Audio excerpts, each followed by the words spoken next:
Magandang araw guys. So dito kami sa Bangked sa JNT at ito na po. Magpapadala na po yung tatlong girls papuntang Davao.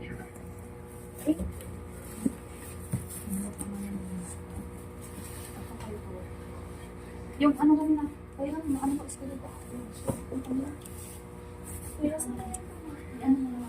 Sino mag-receive yan, Irene? Kapatid mo? Irene, kanino dadalhin na dito yan? Sa kapatid mo? Kapatid mo? Hindi, iba-iba yung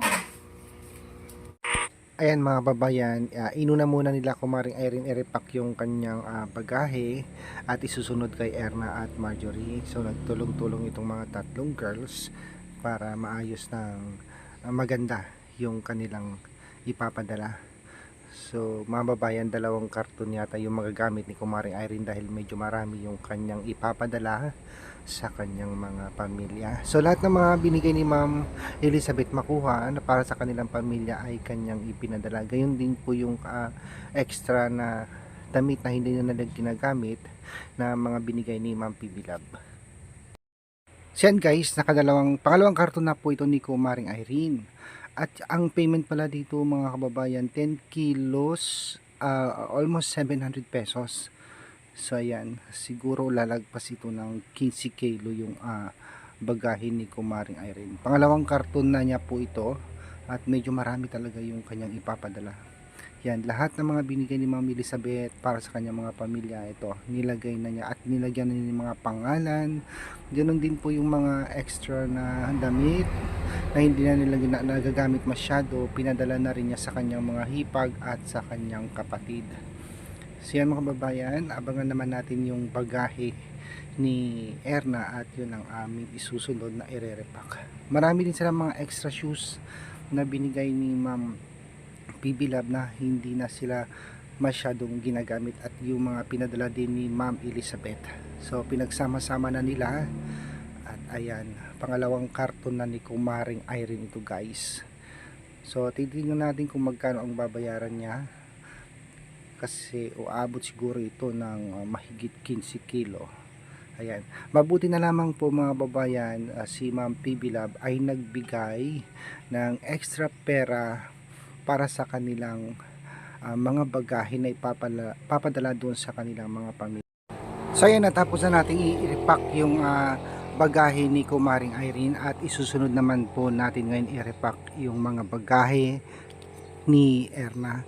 Itong bagahe ni Erna guys, marami-rami din siya.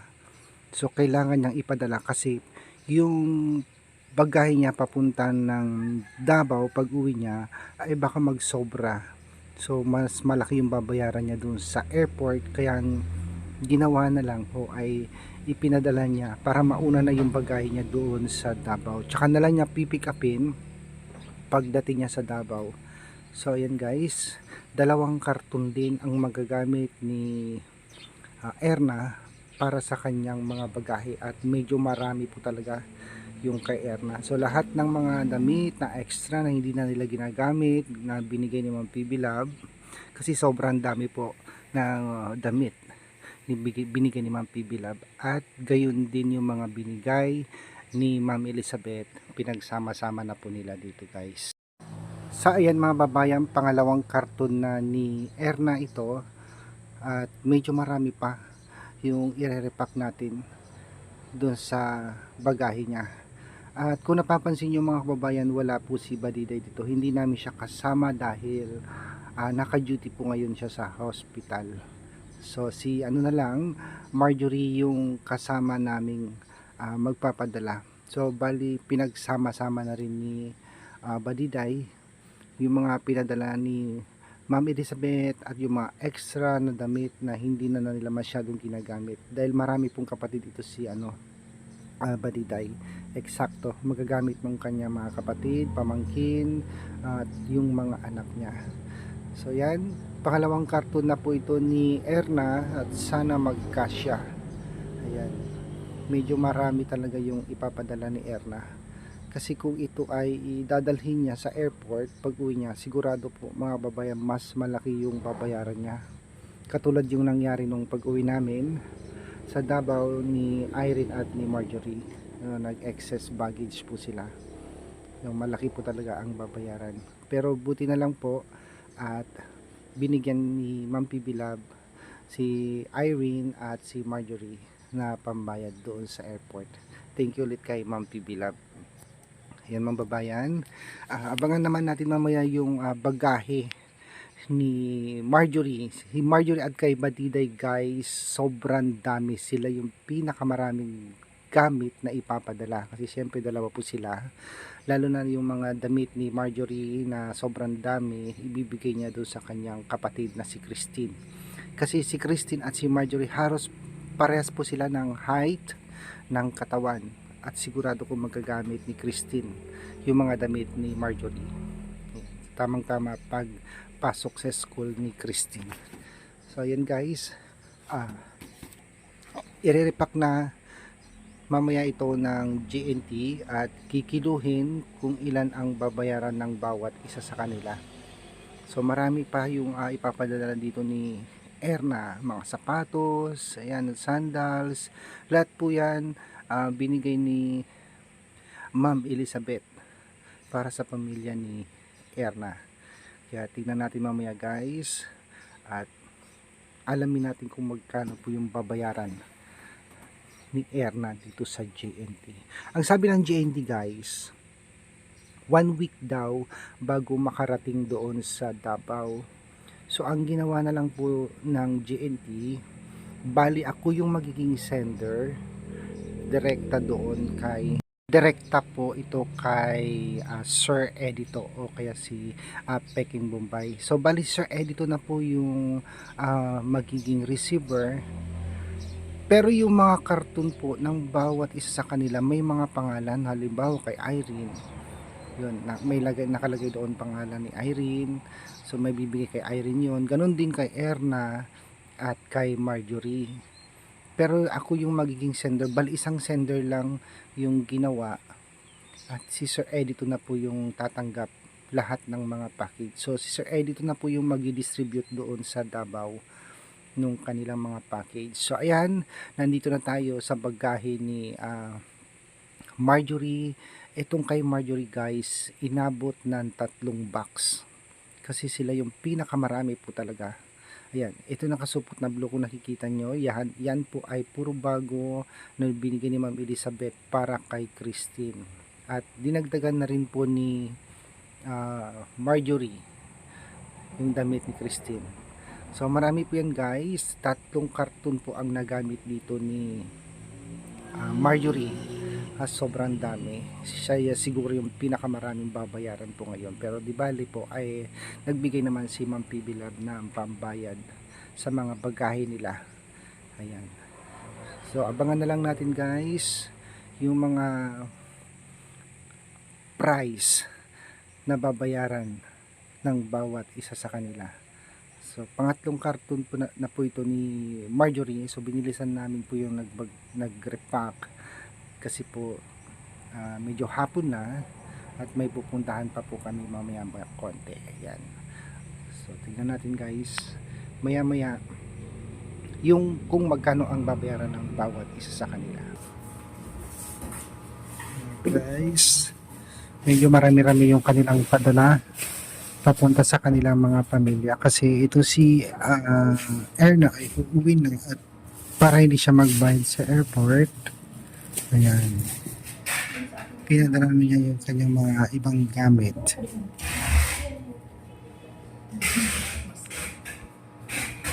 Wala ka nang ibabalik? May binalik ka ba? Ano natin? Basahin mo yun doon. Basahin mo yung kilo. Sa Mindanao, punta ka sa Mindanao. Doon sa kabila. Sa dulo. Mindanao, tignan mo yung Mindanao. Nakalagay kasi yung price doon guys. 20 kilo yata o 10 kilo. Magkano? Ilang kilo? 10 kilo. 10 kilo. My God.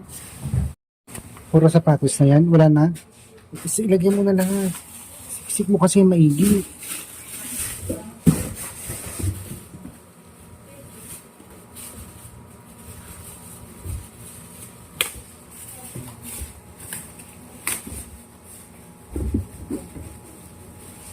Galing kay ano yun, yung Elizabeth. Opo. Yung binigay niya. Yung Elizabeth. Yung binigay niya sa kapatid ko.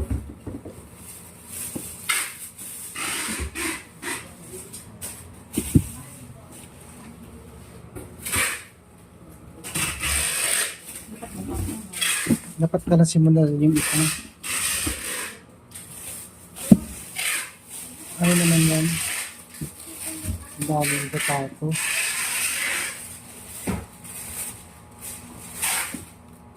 Ito po yung isa.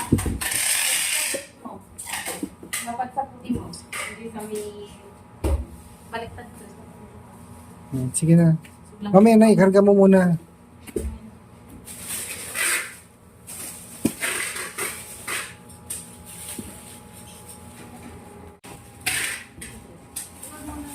Ha?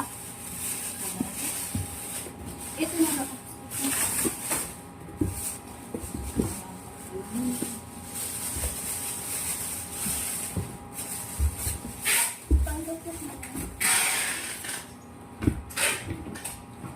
Ano yan, sabon? Tama na, huwag mo na dagdagan sa sapatos. Ibalik mo na lang yung iba. Mga sabon niya. Ang dami sapatos. Ay, din, bumubukol.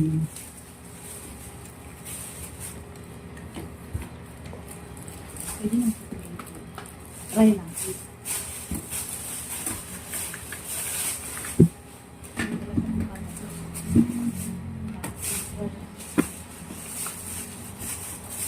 Ito wag na lang.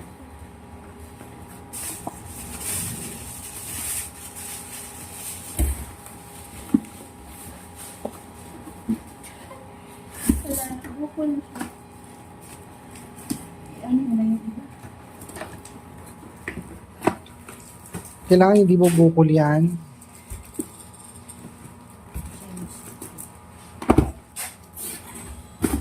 Baliktad. Baliktad.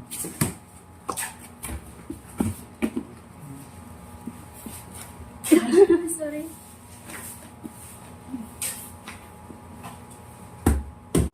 So yun guys, nagbabayad na ko yung Batong Girls para sa kanilang package. So yan na si Marjorie Mab ng 2.5. Tapos 1,008 kay Erna, 1,005 naman kay Irene guys.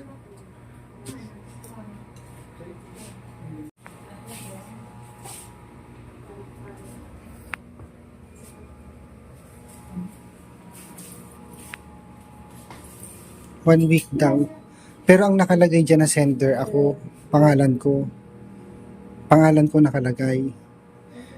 Tapos, yung mga karton, nakalagay naman dyan kung Badiday. Tapos yung sa'yo, Irene. Ayan. So, ang ginawa ko ay, ako na lang yung sender. Pero bawat karton may nakalagay naman na pangalan kung saan mapupunta. Ang bawat padala po nila guys. Ano naman yung sobra? Ang daming sobra. Yung sapatos ko po. Ayusin nyo na. Ito yung kay Pariday. Yung kay Arna. At yung kay Air na may nasa bandang likod guys. So yan, binabayaran na po nila. So ang dami yung Pariday guys. 3 karton na. 2 malaki, 1 maliit. 1 week daw guys bago makarating sa Davao kay Sir Edito. Hello po tita, maraming salamat po talaga tita dahil nagpadala naman po kami para sa aming pamilya at kayo po yung nag-abuno po ng pera tita. Maraming salamat po tita, hindi po kayo nagsawa po sa amin at patuloy na tinutulungan po kami. Kahit na ano po tita, basta tita, thank you po talaga tita. Thank you po tita sa hindi dahil sa iyo hindi namin mapadala yung gamit namin. Thank you po tita sa lahat ng tulong mo sa amin, sa walang sawang pagsuporta sa amin. God bless you po tita. Mahal ka namin tita. Tita, thank you so much po. And po, tapos na po kami nagpapadala po ng package po kami. Thank you so much tita sa walang sawa, sa suporta po sa amin at sa pambayad ng